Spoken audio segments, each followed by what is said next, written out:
तो hi guys, good evening to all of you.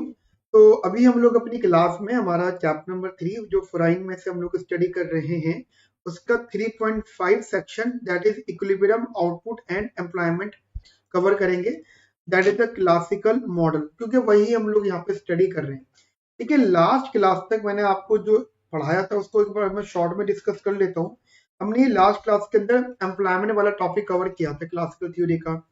इसमें हमारा मेन कंसर्न था लेबर डिमांड और लेबर सप्लाई। देखिए, लेबर डिमांड हमारा जनरली फर्म के थ्रू होता है, और फर्म जब लेबर डिमांड करती है तो फर्म का लेबर डिमांड दोनों चीजों पे डिपेंड करता है, that how much the additional labour produce और add the output to the production function, also what the wages they are giving। ठीक है, और वो वेजेस हम रियल रखते हैं क्योंकि हम प्राइस को इन्वॉल्व यहाँ पे कर रहे हैं। तो हमने लेबर डिमांड बेसिकली डिराइव किया था। लेबर डिमांड के बाद एग्रीगेट लेबर डिमांड की बात इसलिए करी थी क्योंकि हमें इकोनॉमी को मैक्रो लेवल पे स्टडी करना है। फिर लेबर सप्लाई था। Labour supply generally house hold करते हैं, कहानी मैंने आपको बताई थी। लेबर सप्लाई जनरली इस रिलेशनशिप के बेसिस पे बनाया जाता है। ये जो मैंने स्ट्रेट लाइन यहाँ बनाई थी that was the budget constraint. ये आप आगे चल के थोड़ा डिटेल पढ़ोगे, अभी के लिए बस इसको इतना रखना कि ये जो लाइन है ये बजट कंस्ट्रेंट है। ये जो कर्व है इंडिफरेंस कर्व है। टेक्निकली कंजम्पशन या वर्किंग आवर्स और लेजर, इनके बीच का जो रिलेशनशिप है वो यहाँ वाले रिलेशनशिप को अफेक्ट करेगा। मतलब रियल वेज और लेबर सप्लाई।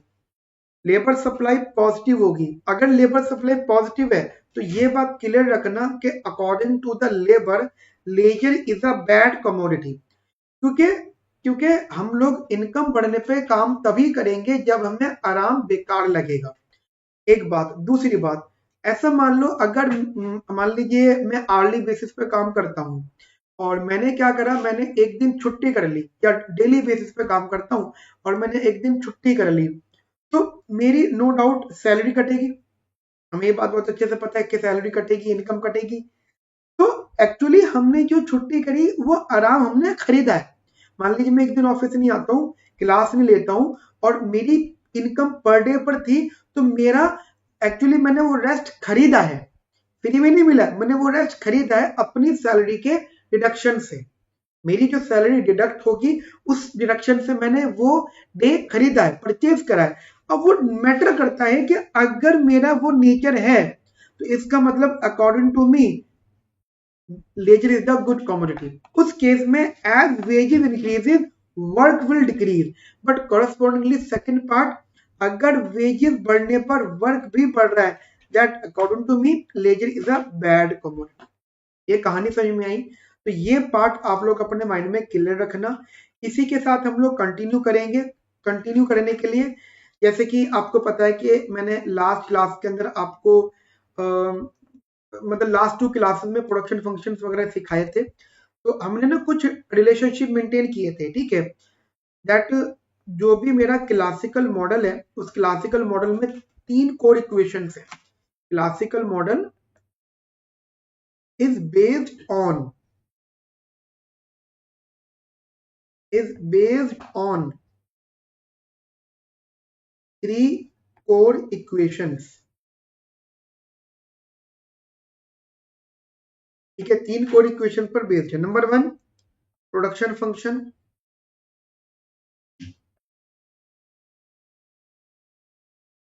ठीक है।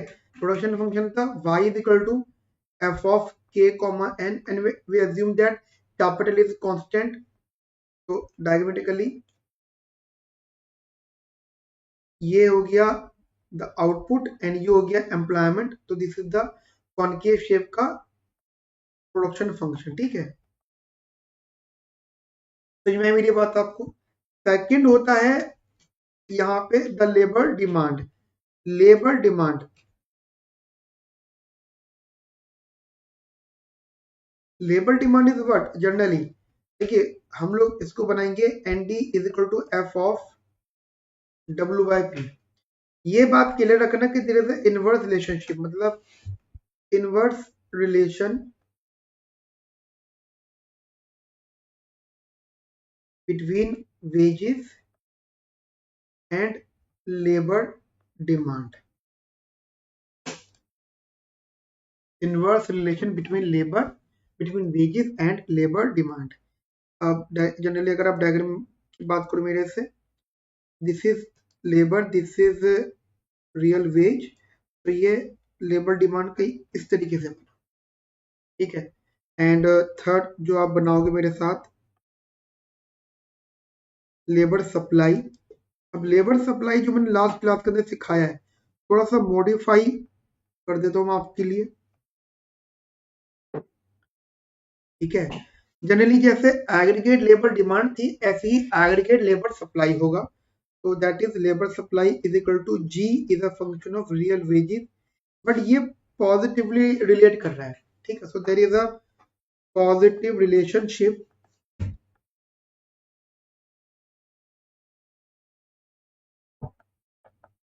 Between real wages and labour supply.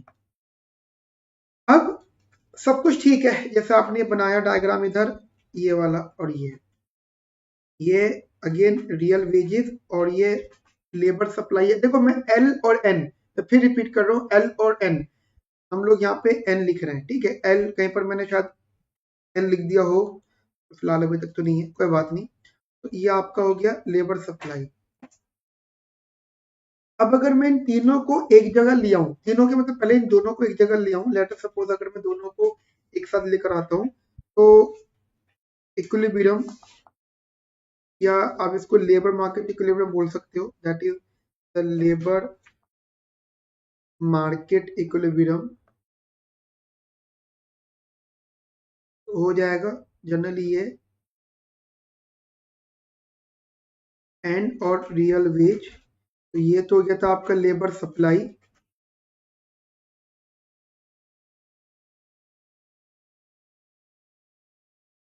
और ये हो गया आपका लेबर डिमांड। जहां ये इंटरसेक्ट हुआ,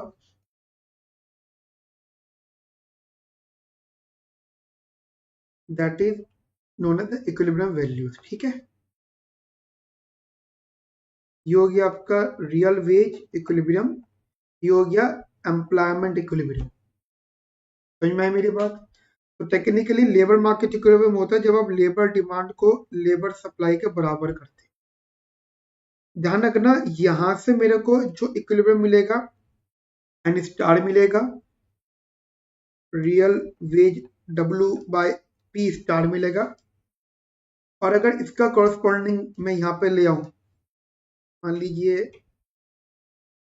that is employment and output, तो यही अगर कॉरस्पॉन्डिंगली मैं यहाँ पर ले आऊं और मेरा प्रोडक्शन फंक्शन मैं यहाँ बना लूं, तो y is equals to function of n, तो ये जो पॉइंट मिला that is equal to your output star, ठीक है। So this is your output star. So तीन चीजें मुझे यहाँ से मिली, ठीक है।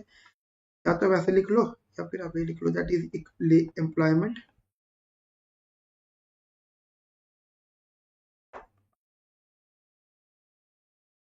W by P, real wage, और आउट वाई स्टार मतलब आउट, ठीक है। हमेशा ध्यान रखना, जैसे ये, अच्छा देखो मैंने यहाँ पे एल स्टार लिख दिया था ना, वो एल और एन में थोड़ा सा, क्योंकि बहुत सारे ऑथर्स एन एल लिखते हैं, ठीक है, बहुत सारे ऑथर्स एन लिखते हैं। ये एन स्टार और ये एन स्टार, टेक्निकली जो एन स्टार है वो इक्विलिब्रियम लेबर है। मुझे बताइए क्लियर है, अच्छे से समझ में आई मेरी बातें आपको? Okay,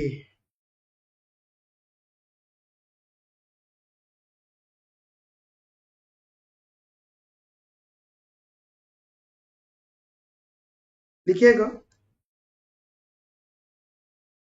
equilibrium occurs where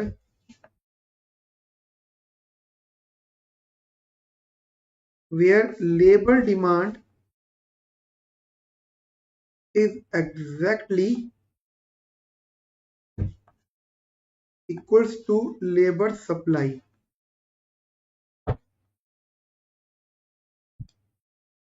At this point,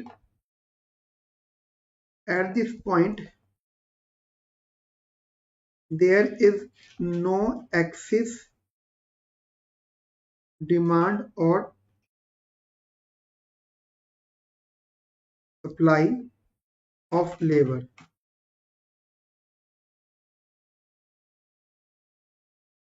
This gives employment equilibrium. This gives equilibrium employment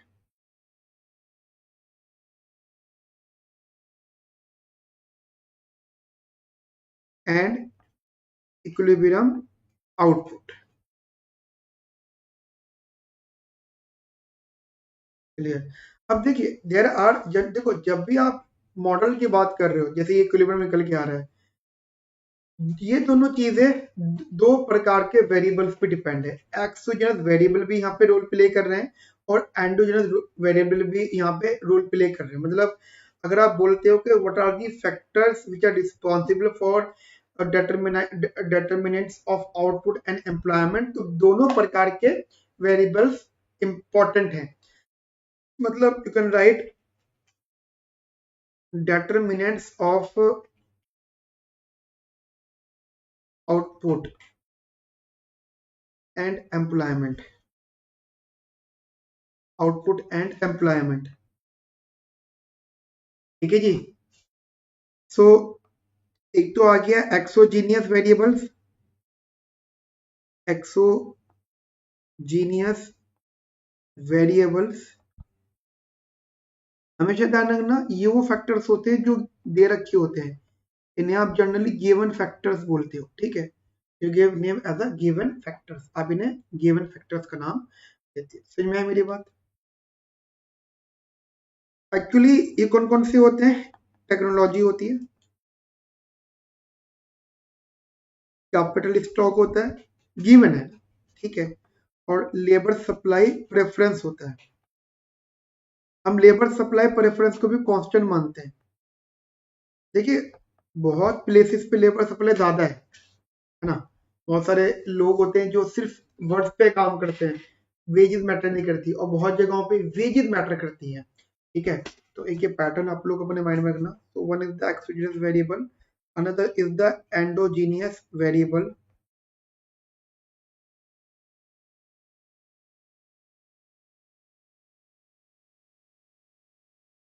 इसमें एंडोजेनस वेरिएबल में आउटपुट आएगा, एम्प्लॉयमेंट आएगा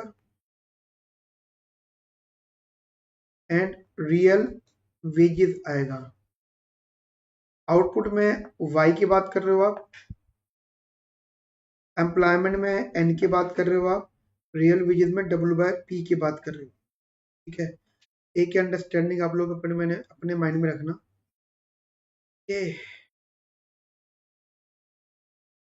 ठीक है ठीक है ठीक है। अच्छा, एक तो हमने डिस्कस कर लिया। अब जो ये वेरिएबल्स हैं यहाँ तक तो ठीक है, but how the production function affect the labour demand and labour supply, या फिर आप ये कह सकते हो जैसे हमारा मैं कहता हूँ टेक्नोलॉजी है, टेक्नोलॉजी और कैपिटल इफेक्ट, तो ये कैसे प्रोडक्शन फंक्शन को अफेक्ट करता है, और इसके बाद में कैसे बेटर टेक्नोलॉजी आउटपुट को अफेक्ट करने के साथ साथ कैसे एम्प्लॉयमेंट को अफेक्ट करती है। तो वो सारी चीजें हम लोग अभी डिस्कस करते हैं। तो एक पॉइंट आप लोग लिखना, that role of production function, role of production function.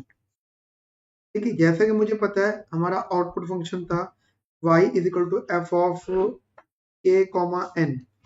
ठीक है, और ये भी आप क्लियर रखना कि अगर टेक्नोलॉजिकल एडवांसमेंट होगा और कैपिटल इंट्रोड्यूस होगी, कांस्टेंट है, आउटपुट का अफेक्ट नहीं करेगी ज्यादा, लेकिन लेबर जो लेबर आउटपुट को अफेक्ट कर रही है उस लेबर के लिए प्रोडक्टिविटी, उस लेबर की तो प्रोडक्टिविटी इंक्रीज इसी चीज पर डिपेंड करेगी ना।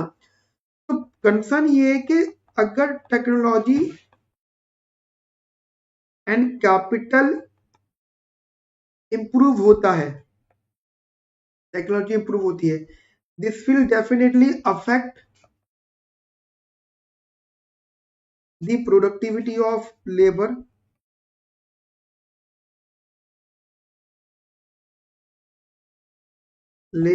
as well as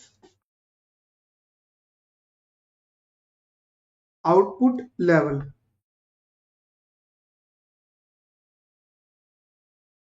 as well as the output level. अब ये बात तो हमें बहुत अच्छे से पता है कि अगर मान लीजिए टेक्नोलॉजी इंप्रूव कर रही है, let us suppose you are saying that कि सर अगर बेटर टेक्नोलॉजी हुई, एग्जांपल अगर हमारे पास बेटर टेक्नोलॉजी हुई तो it will increase what, same labour, जितनी लेबर पहले थी अब पहले के मुकाबले सेम लेबर आपका ज्यादा आउटपुट प्रोड्यूस करेगी। ठीक है, so what you right here that increase output for same labour also raises MPN, MPL या MPN। और अगर MPN बढ़ रहा है तो एट द सेम लेवल ये तो इधर डेफिनेटली डिमांड कर्व शिफ्ट भी होगा to the upward, it will shift labour demand curve rightward और अपवर्ड। जनरली अपवर्ड मतलब जैसे डाउनवर्ड स्लोपिंग है तो इसका राइटवर्ड, उस अपवर्ड भी आप कह सकते हैं। ठीक है, जैसे कि हमारे पास में लेबर डिमांड रिलेशन है W/P is equal to MPN, this is our labour demand relation.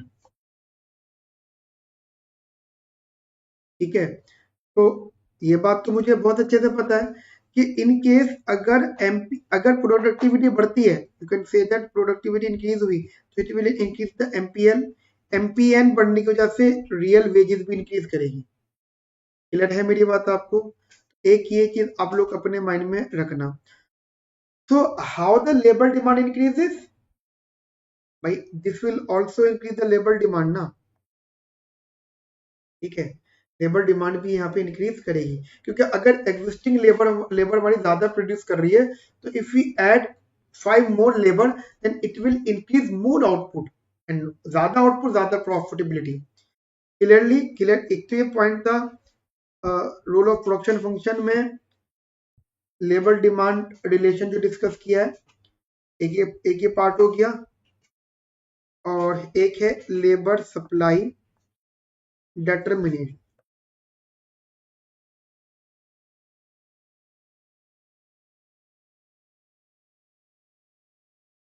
ठीक है, लेबर सप्लाई का भी क्लियर कंसर्न है कि जैसे कि मैंने बताया था कि अगर हमारी इनकम इंक्रीज होती है, एंड इनकम इंक्रीज होना मैटर नहीं करता, अगर हमारी डिजायर फॉर इनकम इंक्रीज हो रही है कि मुझे ज्यादा अर्न करना है तभी, एक्चुअली इसको मैं ऐसे लिख दूं तो ज्यादा बेहतर है, desire, that is you can write more Dzire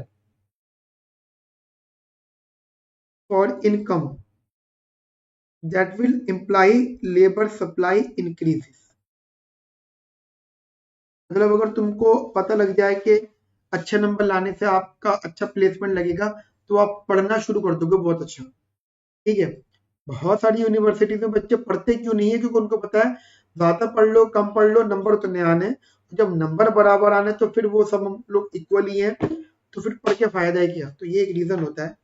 similarly अगर लोगों की डिजायर होती है फॉर लेजर, अगर आराम के लिए लोगों का ज्यादा इंटरेस्ट होता है, ठीक है, तो लेबर सप्लाई डिक्रीज करता है। ये वही कंसर्न है जो मैं अभी आपके साथ में डिस्कस कर चुका था। समझ में आई मेरी बात आपको अच्छे से, बढ़िया से? यहाँ तक पहले चीजें क्लियर कर लेते हैं हम लोग। अब कंसर्न ये, मुझे एक चीज और डिस्कस करनी है कि जो हमारे मॉडल है वो सप्लाई साइड है डिमांड साइड है, क्योंकि हमें अपना लेबर सप्लाई और लेबर डिमांड और लेबर सप्लाई को मनी वेज के टर्म में समझना है। तो ये दो हेडिंग होगी, दैट मनी वेज, और हम जैसे एक हेडिंग लिखेंगे मनी वेज, या मनी वेज नहीं, एक नॉर्मल हेडिंग लिखेंगे हम लोग, दैट लेबर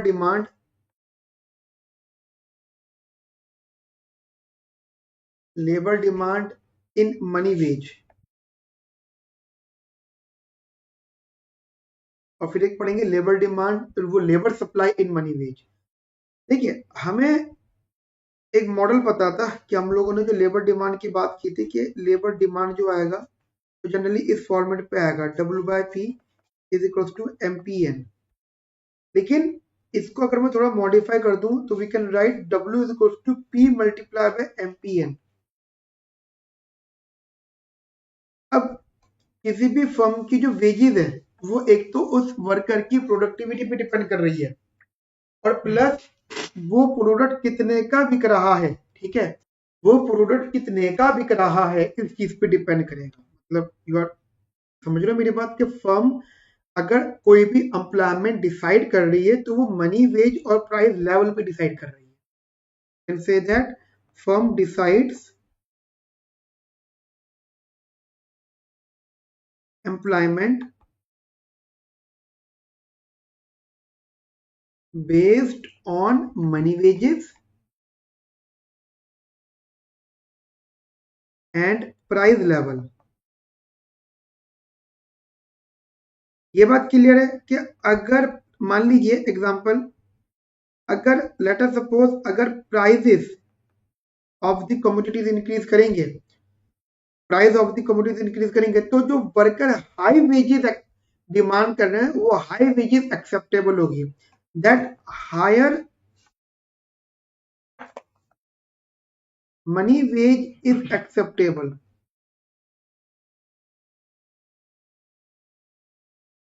और अगर ऐसा होगा तो क्लियर सा कंसर्न होगा कि अगर प्राइस बढ़ने से लोग ज्यादा वेजेस मांग रहे हैं और मतलब मैं ज्यादा वेजेस अपने वर्कर्स को दे पाऊंगा अगर उनका बनाया हुआ प्रोडक्ट महंगा बिक रहा है मार्केट में, so that labour demand will also increase.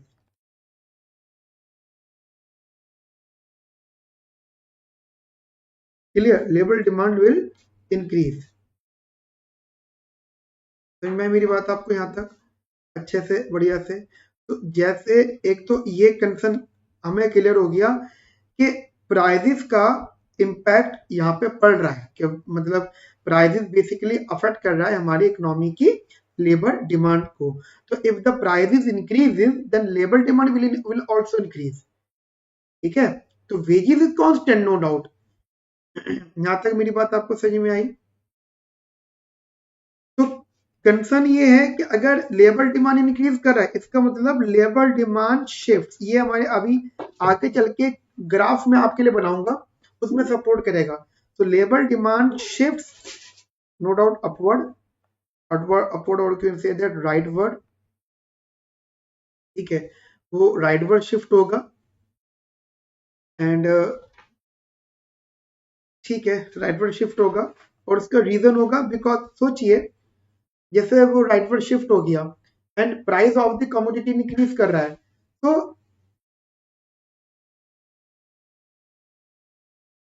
अगर प्राइस इंक्रीज कर रहा है तो it will reduce the real wages. Clear, अगर प्राइस बढ़ रहा है ना तो रियल वेजेस यहाँ पे कम हो रही है। तो हायरिंग क्या लिखना, तो हायरिंग मोर, या हायरिंग मोर लेबर बिकम्स चीपर।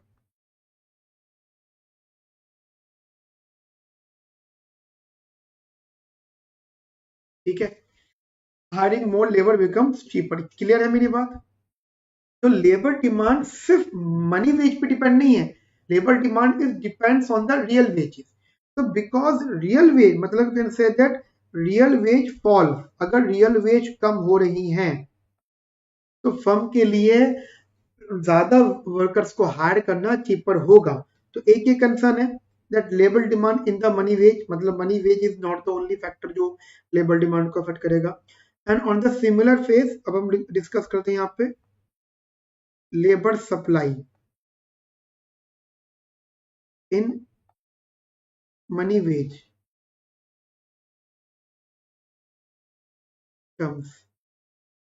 ठीक है, देखिए ये बात हमें क्लियर पता है कि जो लेबर सप्लाई होती है that is also depends on what, जैसे ऊपर वाली चीज डिस्कस की हमने लेबर डिमांड की तो वो डिपेंड करेगी, डिपेंड्स ऑन रियल वेजेस। क्या वो अकेली नॉमिनल वेज पे डिपेंड करेगी? No, but not on wage only, सिर्फ वेज पे डिपेंड वो नहीं, बेसिकली वो नहीं करेगी। ठीक है, अगर मान लीजिए प्राइस इंक्रीज करते हैं कमोडिटी के, तो प्राइस इंक्रीज कर रहे हैं, W/P अगर ये इंक्रीज कर रहा है तो ये वैल्यू कम हो रही है, रियल वेज कम हो रही है। अब अगर रियल वेज यहाँ पे कम हो रही है, so this will implies what? Labour supply कम होगी। लेबर सप्लाई कम होने का मतलब हो जाता है बिकॉज रियल वेज बढ़ रही है, so the actually people are demanding more wages but the firm is unable to pay more wages, then लोग पीछे हटेंगे काम करने से, they get अपसेट, तो वो पीछे हटेंगे काम करने से, तो जो आपका लेबर सप्लाई कर्व है अपवर्ड स्लोपिंग वो लेफ्ट पर शिफ्ट होगा। ठीक है, ये चीज आप लोग क्लियर रखना। एंड आफ्टर दैट आपने बोला कि लेबर सप्लाई कम होगी। अब जब लेबर सप्लाई यहाँ पे कम हुई है तो ये क्या अप्लाई करेगी? वेजेस इंक्रीज करी। नॉर्मल, अब नॉर्मल सी बात समझो, अगर लेबर सप्लाई कम होती है इकोनॉमी के अंदर, people are not available, so existing labour की डिमांड बढ़ेगी या एग्जिस्टिंग लेबर की क्योंकि देखो लेबर सप्लाई इसलिए कम हो रही है क्योंकि रियल वेज कम हो गई, तो to keep the real wage constant wages बढ़ानी पड़ेगी, जिसकी वजह से लेबर सप्लाई जो इंक्रीज करा, it will keep the labour supply constant, मतलब ये बढ़ नहीं रहा है, वो इक्विलिब्रियम लेकर आ रहे हैं हम लोग। ठीक है, तो what we conclude from here that labour supply keeps constant. Clear है मेरी बात आपको यहाँ तक? बहुत अच्छे से, बहुत बढ़िया से। तो एक एक कंसर्न क्लियर रखना। तो यहाँ पे लेबर सप्लाई तो कांस्टेंट है, तो change in the prices, but labour demand affect हो गई, चेंज इन द प्राइसेस। तो जो मॉडल है वो सप्लाई साइड, टेक्निकल आपको मॉडल को समझना पड़ेगा कि मॉडल क्या साइड की बात कर रहा है। इतनी बात समझ में आई मेरी आपको अच्छे से, बढ़िया से? तो एक एक एक कंसर्न रखना। अब ये जो मैंने डिस्कशन किया कि प्राइस चेंज होने से क्या क्या चेंज होगा, क्या क्या बढ़ेगा, क्या क्या कम होगा, अब यहां से ये डिटरमाइन होगी। अब जैसे हमारी लेबर डिमांड यहाँ पे जो है हाई होने लगी, लेबर डिमांड हाई है। अब जब लेबर डिमांड यहाँ पे हाई हो, मतलब हाई होने लगी, तो after some time economy face problem. किस टाइप की प्रॉब्लम? जब इकोनॉमी में हाई डिमांड फॉर लेबर होती है, डिमांड फॉर लेबर बढ़ रही है, और डिमांड फॉर लेबर क्यों हो रही थी? क्योंकि रियल वेजेस कम थी। बट अगर डिमांड बढ़ रही है तो लोगों को लिखेगा यार हमारी डिमांड बढ़ रही है, तो it will what, it will as labour demand increases then the wages will increase, economy will get, economy जो होगी that you can say that labour demand remains constant.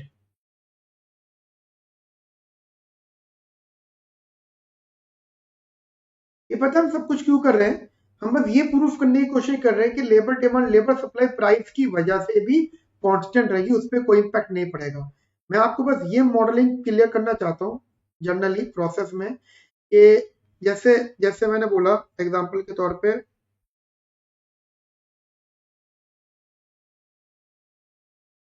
एक ये है,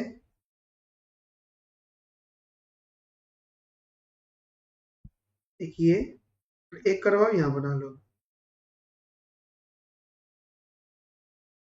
ये रख लेते हैं हम लोग आउट, ये रख लेते हैं हम लोग रियल वेजेस और एम्प्लॉयमेंट, ये हो गया लेबर डिमांड, ये हो गया लेबर सप्लाई।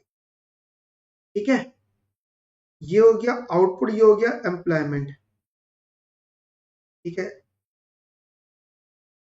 ठीक है, तो y is a function of n, ये हो गया प्राइस और ये हो गया output.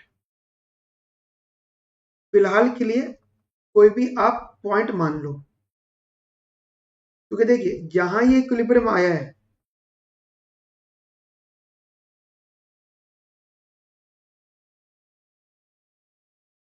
y star, n star, y star, मतलब अभी फिलहाल ये वैल्यू है। ठीक है, अब जैसे कि मैंने बताया कि मान लीजिए प्राइस इंक्रीज कर रहे हैं, तो लेबर डिमांड इंक्रीज करी, लेबर डिमांड इंक्रीज करते ये वैल्यू अपवर्ड शिफ्ट हो गई। अब जब ये वैल्यू अपवर्ड शिफ्ट हुई, तो पहले आपकी रियल वेजेस ये थी, अब आपकी रियल वेजेस ये हो गई। ठीक है। अब प्रॉब्लम यहाँ पे ये थी कि जब हायर लेबर डिमांड थी तो बिकॉज ऑफ जैसे ये वाला कंसर्न जो मैं बोल रहा हूँ, लेबर डिमांड जब यहाँ पे हाई होगी बिकॉज हायरिंग हायरिंग आपकी चीपर हो गई, ठीक है, तो firm generally increase the labour demand. तो लेबर डिमांड बढ़ने की वजह से वेजेस भी इंक्रीज करेंगे, वो वेजेस भी इंक्रीज हो गए। अब जब वेजेस इंक्रीज कर रहे हैं तो क्या इकोनॉमी में सारे ये सारे जो फर्म ऑनर्स हैं क्या वो हाई वेजेस ऑफर करेंगे? नहीं, वो हाई वेजेस ऑफर नहीं करेंगे तो टेक्निकली लेबर डिमांड कम होने लग जाएगी, और लेबर डिमांड कम होने का मतलब है कि वो उस पॉइंट पे आएगी जो पहले इक्विलिब्रियम में थी, यानी ठीक है। अब लेबर डिमांड बढ़ते जो वेजेस इंक्रीज करें, है ना, क्योंकि प्राइस इंक्रीज हुए थे। अब जब प्राइस इंक्रीज हुए तो पहले तो आप कंसर्न यहाँ पे समझ लो, मान लीजिए P1 था और ये P2 इधर आ गया, ठीक है ना, लेबर डिमांड इंक्रीज हो गई, ये तो एक साइड हो गया बिकॉज एमपीएन इंक्रीज हो गया था। दूसरा साइड ये है कि जब प्राइस इंक्रीज हुआ तो रियल वेज यहाँ पे कम हुई और लेबर सप्लाई यहाँ पे बैकवर्ड शिफ्ट हुई। अब यहाँ पे दोनों ही वर्कर्स का एक मेंटेलिटी चेंज हुई है। क्या मेंटेलिटी चेंज हुई है? इकोनॉमी में सारी फर्म्स हाई वेजेस ऑफर नहीं करेंगी। कौन सी रियल वेज कम हुई है? जो एग्जिस्टिंग वेजेस चल रही है मार्केट में। तो उससे क्या होगा, आपकी लेबर सप्लाई बैकवर्ड शिफ्ट होगी, तो वो कब तक शिफ्ट होती रहेगी? जब तक उनकी रियल वेज उनके अकॉर्डिंग नहीं आ जाती, क्योंकि उनके अकॉर्डिंग वाली रियल वेज इस वाली एम्प्लॉयमेंट पे ये वाली है, ठीक है। तो पॉइंट क्या है कि आप अपनी इक्विलिब्रियम पे तो आ गए, but end of the day real veg increase कर गई। अभी मैं इसकी थ्योरी भी लिखाऊंगा आपको। तो your real veg increases, but what you conclude from here, your employment same. If your employment remains same, your output will also remain same. अगर आपका आउटपुट अभी भी वही है तो एट द हायर प्राइजेस आपका आउटपुट उतना ही है। सो इट मींस जो प्राइस एंड आउटपुट का रिलेशनशिप है वो आपको वर्टिकल मिला, और इसी वर्टिकल रिलेशनशिप को आप एएस बोल रहे हो। एंड रिमेंबर दैट ये जो डेरिवेशन है, एक्सप्लेनेशन है, बहुत ज्यादा आपके इंपॉर्टेंट नहीं है syllabus exam point of view से, इसलिए बस आप इसके ग्राफ याद रखना, ठीक है। रही बात इसकी कि सर व्हाट इज दिस, तो मैं इसको थोड़ा सा लिखवा देता हूँ आपको। पहले तो आप लिखना शुरू करोगे मेरे साथ में एग्रीगेट सप्लाई का एक डिस्कशन, तो कंसर्न लिखिएगा आप लोग मेरे साथ में, that aggregate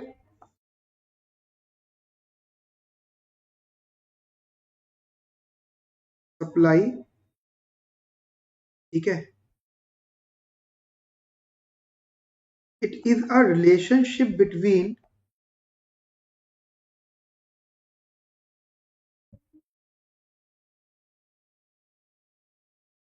price level and output level. Actually, it is a macroeconomics version of firm supply curve. Macroeconomics version of firm supply curve. ठीक है, तो एक ये कंसर्न आप लोग अपने माइंड में रखना। Also it is always remains at full employment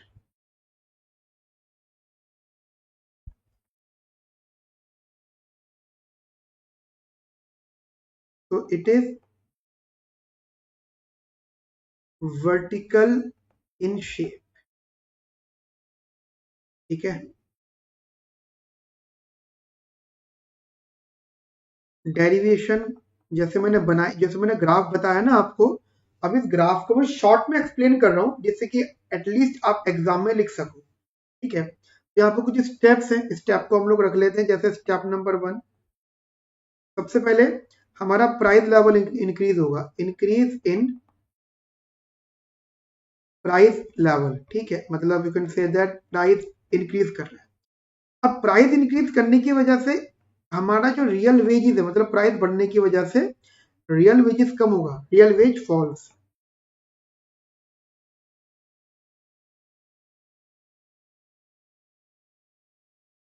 अब ये बात तो क्लियर है कि अगर रियल वेज हमारा कम होगा, जनरली ये स्टेप 1 था हमारा,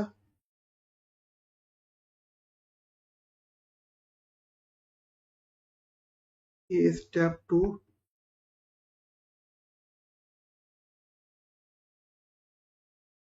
तुझे रियल वेज कम होने की वजह से लेबर डिमांड इंक्रीज करेगा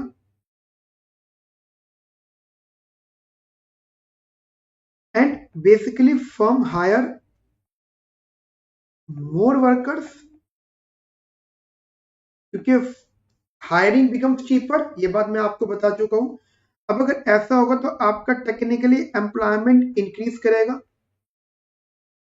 ये जो मैंने ग्राफ के अंदर बताया था, मैंने यहाँ पे मेंशन नहीं करा, बट बात तो ये है ना कि इक्विलिब्रियम तो यहाँ पर आया है, मतलब बढ़ के भाई हमारा लेबर डिमांड बढ़ गया पुरानी वाली लेबर सप्लाई पे, तो पॉइंट तो यहाँ पर आया। पर मैंने इसको मेंशन क्यों नहीं करा, क्योंकि वो बहुत लिमिटेड टाइम पीरियड के लिए था। तो अगर ऐसा होगा तो after that your output will also increase.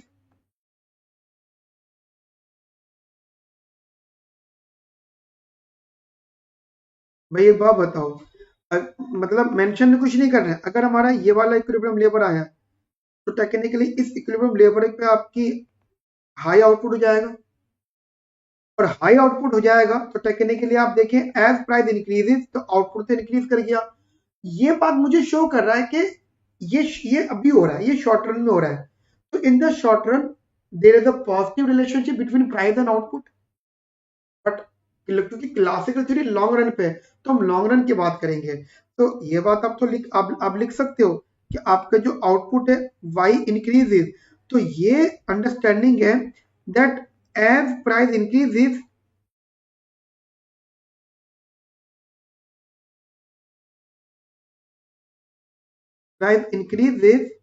implies output will also increase।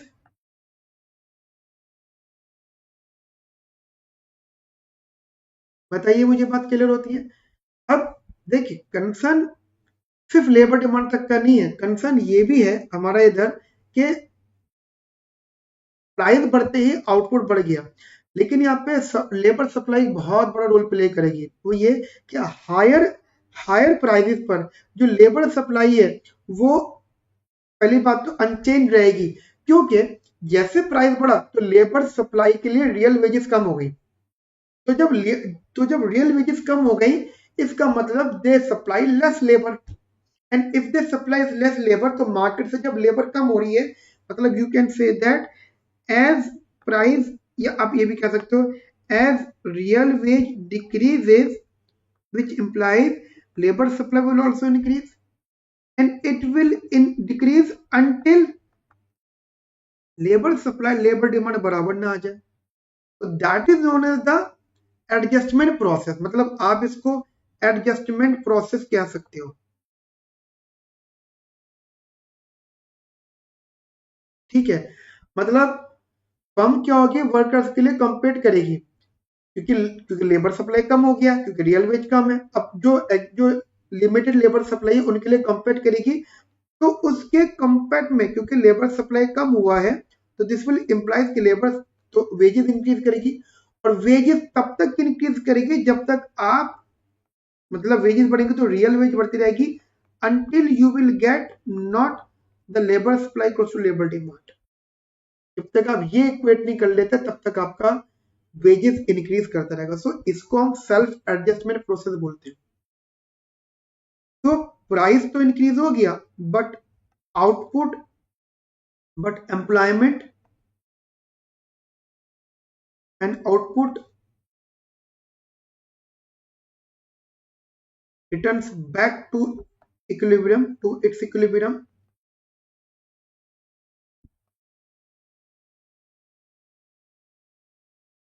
तो ये क्या हमें एक्सप्लेन कर रहे हैं, तो ये एक्सप्लेन कर रहे हैं AS इज वर्टिकल।